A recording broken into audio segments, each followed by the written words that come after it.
नमस्कार दोस्तों, मैं अंकुर उपाध्याय स्वागत करता हूं आप सभी का आपके अपने YouTube channel share market analysis में। बाजार में भारी गिरावट आ रही है और इसका पूरा अपडेटेड आपके साथ सेशन शेयर करूंगा। जो भी आज के सेशन में हुआ है वो पूरी अपडेटेड वीडियो आएगी 3:30 बजे, जो चैनल के साथ बने रहिएगा। सबसे पहले मैं बता दूं, ये डिक्टो कॉपी पेस्ट बाजार है मंडे के अमेरिका के मार्केट का। डिक्टो कॉपी पेस्ट, सॉरी मंडे का नहीं, आपके लिए जी हाँ मंडे का। ये बीच में छुट्टी नहीं आनी चाहिए, बहुत कंफ्यूजन क्रिएट होता है, बिल्कुल नहीं आनी चाहिए।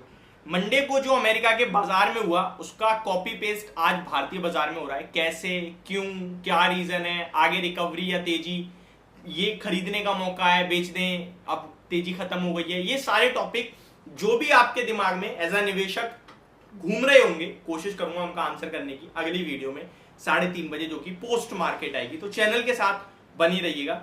अभी अगर मैं यहाँ पे आप सभी के साथ बात करूं तो वैसे तो कोई भी ऐसा सेक्टर है ही नहीं जो आज आपके लिए हरे निशान में ट्रेड करता हुआ दिख रहा हो।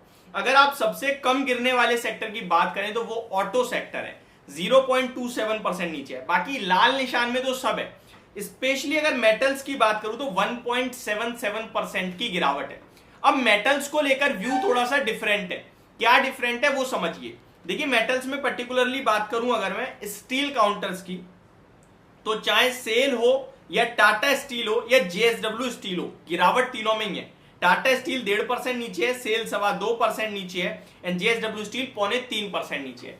देखिए, अगर आपका व्यू 5 से 10 साल का है तो जेएसडब्ल्यू स्टील एक आउट परफॉर्मर रहा है पूरे लंबे समय में। आप कितना बड़ा चार्ट ओपन कर लीजिए टाटा स्टील और सेल का या फिर किसी और स्टील कंपनी का, तो आपको जेएसडब्ल्यू स्टील एक आउट परफॉर्मर दिखेगा। तो वहां तो मेरी प्रेफर्ड पिक है, ठीक है। लेकिन अगर मैं बात करूं 6 महीने, 1 साल, 1.5 साल के व्यू के हिसाब से, तो यहां एक इंटरेस्टिंग चीज है, वो है SAIL, steel authority of India limited के बारे में।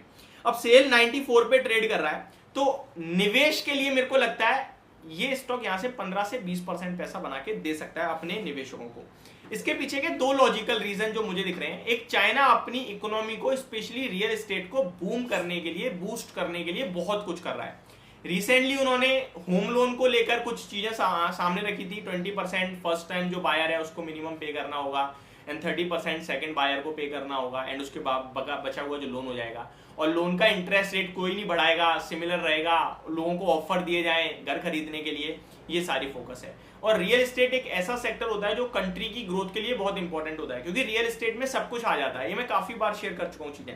तो इससे मेरे को स्टील में सेल थोड़ा सा सही लग रहा है एंड टाटा स्टील तो ऑलरेडी भागा है, तो मैं उतना इसमें इंटरेस्टेड नहीं हूं इस समय। टाटा स्टील की बात की जाए तो 128 पे, ये थोड़ा सा नीचे मिल जाए और सेल 88 के करीब मिल जाए। टाटा स्टील 112-13 तो मतलब ड्रीम लेवल हो गया। बट अभी के हिसाब से आप चाहो तो हल्का 1/3% पैसा लगा सकते हैं, यानी कि 100 रुपए लगाने 30 रुपए लगा सकते हो दोनों ही स्टॉक्स में इस भाव पे। बाकी गिरावट में ही लेना है, अदरवाइज नहीं लेना है।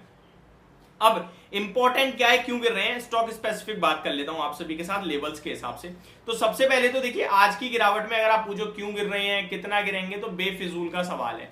पूरा बाजार नीचे आ रहा है, स्टॉक कैसे ऊपर जा सकता है, ठीक है। तो ये तो सवाल बेकार है। विदाउट एनी रीजन गिर रहे हैं शेयर, कोई रीजन है नहीं, गिर इसीलिए नहीं क्योंकि मार्केट गिरा है। अब आप पूछो मार्केट क्यों गिर रहा है भाई, क्या रीजन है, तो रीजन यहाँ भी कोई नहीं है। आपने वन साइडेड तेजी देखी, डेली बेस पे तेजी हो रही थी, क्या कभी सोचा पूछा कि क्यों भाग रहा है शेयर। इकोनॉमी ग्रोथ कर रही है तो इकोनॉमी एक दिन में ग्रोथ डी ग्रोथ तो नहीं करने लगी। तो ये मार्केट का एक पार्ट है, क्या ऊपर नीचे चलता रहेगा, आपको वॉलेटिलिटी बर्दाश्त करनी होगी। स्टॉक मार्केट ऐसे नहीं जाता ना, स्टॉक मार्केट तो ऐसे जाके ऐसे आता है वापस, फिर ऐसे जाता है। ये वॉलेटिलिटी जो बर्दाश्त कर पाता है वही पैसा बनाता है स्टॉक मार्केट में। स्टॉक मार्केट एक लॉन्ग टर्म का खेल है।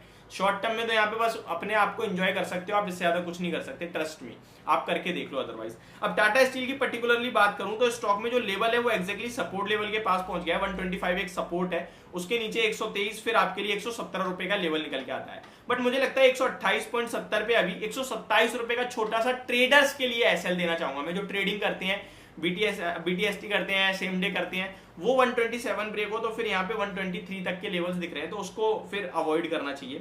वॉल्यूम्स भी अच्छे आ गए हैं, आज लगभग 3.1 करोड़ शेयर्स ट्रेड हुए हैं, 3.5 करोड़ शेयर्स का एवरेज वॉल्यूम और उसके साथ गिरावट, तो उतना कुछ खास भी नहीं है। वेदांता आप सभी के साथ डिस्कस करा हुआ है बायो एंड डिप्स के लिए। पहला इंस्टॉलमेंट 233 रुपए पे आप लोगों ने हमारे कहने से लगा दिया है, उसके बाद 244 तक ऊपर में गया, मैंने आपसे कहा वेट करेंगे। दूसरे इंस्टॉलमेंट का समय हमारा 220 रुपए का है, जो मेरा अल्टीमेट टारगेट भी है, वहां पहुंचेगा स्टॉक। अब दिख रहा है चार्ट्स पे थोड़ा सा कि वहां तक पहुंचना चाहिए। स्टॉक अपने सपोर्ट लेवल पे ऑलरेडी पहुंच गया है, 230-29 ब्रेक होते ही 220 के करीब जाएगा, वहां हम सेकंड इंस्टॉलमेंट डालेंगे और पर्टिकुलरली वीडियो भी बनाऊंगा इस पे मैं कि डालना है दूसरी इंस्टॉलमेंट, आगे का कैसे व्यू लेना है उसको समझेंगे। बट अभी के लिए सिर्फ इतना ही कि अभी कुछ नहीं करना है वेदांता में, ना फ्रेश एंट्री, ना एग्जिट और ना एवरेजिंग, बिल्कुल नहीं करना है। ठीक है जी। नेक्स्ट हिंडाल्को को लेकर मैं काफी बात करता हूं आपके साथ। मेरा 500 रुपए का टारगेट था जो कि काफी पहले अचीव हो गया है और अभी स्टॉक ऑलमोस्ट आई थिंक आज भी 500 के ऊपर 477 पे है।